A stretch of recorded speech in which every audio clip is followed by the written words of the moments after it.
Hello मेरे प्यारे बच्चों, बहुत बहुत स्वागत है आप सभी का आपके अपने प्यारे से यूट्यूब चैनल स्पाइस स्टडी पर। जैसा कि आप थंबनेल में देख चुके हैं, आज किस टॉपिक पर वीडियो बनाने वाला हूं। जी हाँ, जो बच्चे एसएससी क्लर्क की नई भर्ती निकालने वाले हैं अर्थात एसएससी की क्लर्क की तैयारी करने वाले हैं, उनके लिए बहुत गुड न्यूज़ है, बहुत मैं very very important good news है। तो चलिए बिना देरी के सीधे सीधे हर एक टॉपिक को समझते हैं, बड़ी गहराई से समझेंगे ताकि आपको एक एक चीज़ क्लियर हो जाए। अर्थात एसएससी क्लर्क की जो नई भर्ती 2024 में निकली है, उसको क्या क्या चाहिए, आपकी क्या क्वालिफिकेशन होगी, आपकी क्या डेट होगी, यानी कि अप्लाई के लिए क्या डेट होगी, क्या लास्ट डेट होगी, या एग्जाम पैटर्न कैसा होगा, फीस कितनी होगी, एज कितनी होगी, या क्वालिफिकेशन क्या होगी, मैं ए टू जेड इस वीडियो में सब कुछ करने वाला हूँ।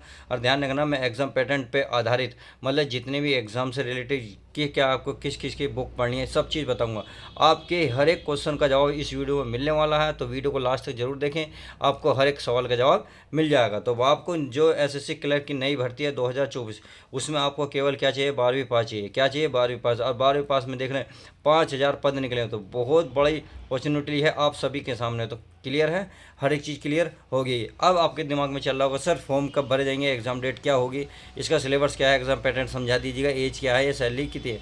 तो मैं हर चीज़ में इस वीडियो में सब कुछ क्लियर करने वाला हूँ। तो अगर मैं एज की बात करूँ तो एज भी बताऊँगा, अगर सैलरी की बात करूँ तो सबसे पहले सैलरी की बात कर लेते हैं कि सैलरी कितनी है। सैलरी इसकी 38,000 रुपये है, 38,000 रुपये। 38,000 रुपये अगर आप ग्रामीण बच्चे हैं और तथा या गरीब परिवार के बच्चे हैं, तो उन सब के लिए तो वेरी मोस्ट इंपॉर्टेंट 38,000 बहुत रुपये होता है। तो सैलरी अच्छी खासी है, बहुत मज़ा आने वाला है। तो वीडियो में लास्ट तक बने रहें, मैं आपको एक एक सवाल का जवाब देने वाला हूँ। जी हाँ, तो इसमें पहला ही देखें अप्लाई डेट। अप्लाई कब से करने हैं, 2/4/2024 अर्थात 2 अप्रैल को इसकी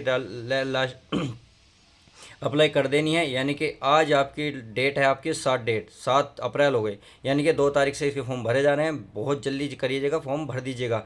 अगर लास्ट डेट की बात करें तो लास्ट डेट 1 मई 2024, यानी कि लगभग आपके पास 1 महीने का टाइम मिल रहा है। 1 महीने का टाइम, 1 महीना टाइम बहुत होता है। दो देखिए, मैं ये नहीं कहता कि स्टार्टिंग में तुरंत भर दो, तुरंत मत भरा करो, क्योंकि तुरंत वेबसाइट बहुत दिक्कत करती है। या अगर मान लो बीच में कोई चेंज करना चाहते हैं, ये जो हमारे एग्ज़ाम लेते हैं, तो उनसी चीज़ों बचने के लिए आप बीच में भरा करो। 10, 15 या 20 तारीख के आसपास डेट फॉर्म बनना, आपके जो सबमिट हो जाएगा, बहुत आसानी से होगा, कोई प्रॉब्लम नहीं होने की। ऐसा भी नहीं करना कि बिल्कुल लास्ट अप्रैल के लास्ट में भर रहे हैं या 1 मई को भरने, ऐसा भी नहीं करना। आप 15 से 20 तारीख के बीच में आराम से भर सकते हैं। उम्मीद है सब कुछ क्लियर होगा। अगर लास्ट डेट की बात करें, लास्ट डेट कितनी है, 4 मई है। कितनी है, 4 मई। तो 4 मई से पहले पहले आपको सभी को फॉर्म भरना है, चाहे इसमें नर हो या मादा हो, अर्थात मेल फीमेल सब चलेगा।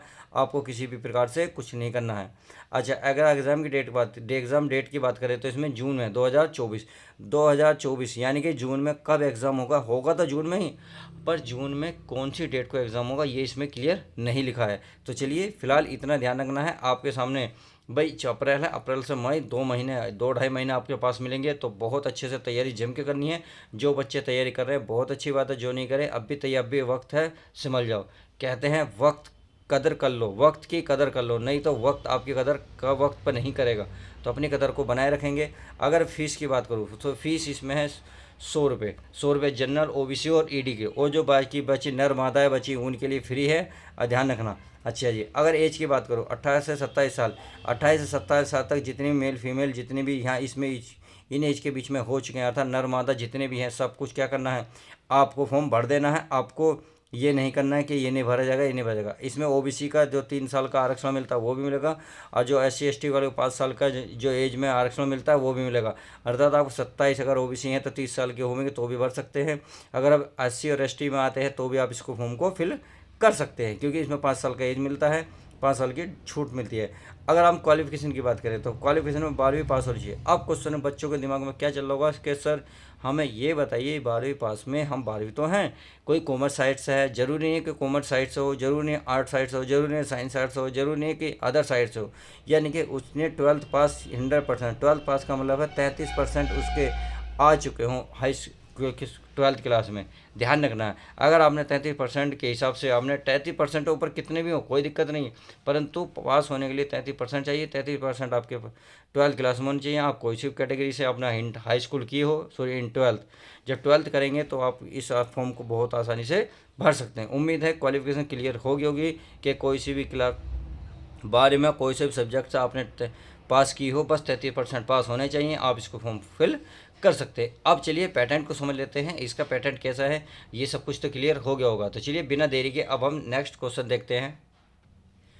अब हम समझते हैं एग्ज़ाम पैटर्न। तो एग्ज़ाम पैटर्न में क्या क्या है, देखिए सब्जेक्ट ये आएंगे, ये बताऊंगा मैं, कुल क्वेश्चन कितना आने, कितने सब्जेक्ट से कितने क्वेश्चन आने ये बताऊंगा, और वो क्वेश्चन कितने मार्क्स का हो ये भी बताऊंगा, और टोटल टाइम नेगेटिव मार्किंग है नहीं, टोटल बताने वाला हूँ। तो वीडियो में लास्ट तक बने रहें, बहुत अच्छी बात है, वीडियो को लाइक करना ना भूलें। अब देखिए अगर सब्जेक्ट की बात करूँ, इसमें इंग्लिश, मैथ, जीके, जीएस और रीजनिंग, ये सारी चीज़ आती हैं। देखिए इनमें केवल 4 ही सब्जेक्ट आते हैं, 1 2 3 4, ये केवल एक ही सब्जेक्ट माना जाता है। इसमें देखिए पॉलिटिकल भी, इसमें हिस्ट्री भी आ जाती है, सोशोलॉजी भी आती है, इसमें ज्योग्राफी भी आ जाती है, इसमें करंट अफेयर भी आ जाती है। ध्यान रखना ये चीज़ें सब एक ही चीज़ में आ जाती है, जीके और जीएस में, सही है। अब रीजनिंग भी समझ में आ गई होगी, रीजनिंग भी बहुत वेरी मोस्ट इंपॉर्टेंट है। अगर मैं देखें इंग्लिश की बात करूँ, इंग्लिश में देखिए 25 क्वेश्चन है, 25 क्वेश्चन में से आपको 50 मार्क्स मिल गए। इसका मतलब तो ये हुआ जो 25 क्वेश्चन है, एक क्वेश्चन हमारा 2 नंबर का है, तब हमारे 25 क्वेश्चन में 50 नंबर आने अनिवार्य हैं। अब मैं अगर इसी प्रकार से मैथ की बात करूँ तो मैथ में 25 क्वेश्चन है, 25 में 50 आपको मार्क्स आएंगे। ऐसे जीएस की बात करूँगा तो ये भी वही प्रकार है कि 25 क्वेश्चन है, 25 में 50 मार्क्स आपको लाने हैं। रीजनिंग है सेम यही है। अगर इस प्रकार से टोटल क्वेश्चन की बात करूँ 25 25 50 50 75 25 100, तो 100 क्वेश्चन टोटल है। तो देखिए 100 क्वेश्चन भी देख लेते हैं। 100 क्वेश्चन है, अगर नंबर मार्क्स की बात करेंगे तो 200 मार्क्स, अर्थात आपका 100 क्वेश्चन में से 200 मार्क्स लाने हैं।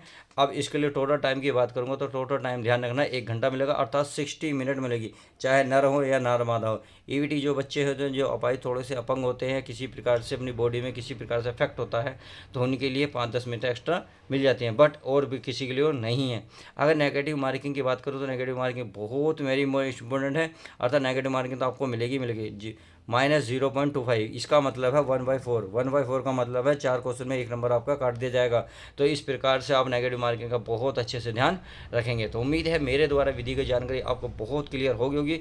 अगर मैं ये कहूँ इंग्लिश कहाँ से पढ़नी है, देखिए इंग्लिश के लिए एक नीतू सिंह की मैम की बुक आती है, जीडी कैंपस के नाम से आती है, शायद मुझे कंफर्म नहीं है क्योंकि मैंने भी उससे तैयारी करी थी। आप उसे देख लेना, मैं ये नहीं कह रहा मैं उसकी प्रमोशन कर रहा हूँ, नहीं, मैं तो जिससे तैयारी करी थी, अब मेरे अच्छे मार्क्स आए थे, मेरे क्लर्क में देखिए नंबर भी आया था, बट मैं नहीं जा पाया, चलो कई कारण थे, उसे छोड़िएगा। अगर मैथ की तैयारी करूँ, मैथ को और रीजनिंग को दोनों मैं पढ़ा रहा हूँ, आप इसी चैनल पर बने रहिएगा, चैनल को सब्सक्राइब कर लो, आपको मैथ और रीजनिंग दोनों धांसू तरीके से मिलेंगी। देखिए रीजनिंग की बात करें, रीजनिंग तो एक ऐसी चीज़ है, देखिए जितनी इसे प्रैक्टिस करोगे प्रैक्टिस से ही आ जाएगी, इसको ज़्यादा किताब लेने की जरूरत नहीं है, आपको कुछ करने की जरूरत नहीं है, सिर्फ मैथ और जीएस तो पर फोकस करो, और वोकैबलरी इसी इसमें लास्ट के पेज में मिल जाएगी। अर्थात इस प्रकार से आप एग्ज़ाम पैटर्न की बहुत अच्छे से तैयारी कर सकते हैं। अगर देखिए जो बच्चे अब तक तैयारी नहीं करी है तो देखिए इन्हें थोड़ी सी कवर करने के लिए टाइम चाहिए।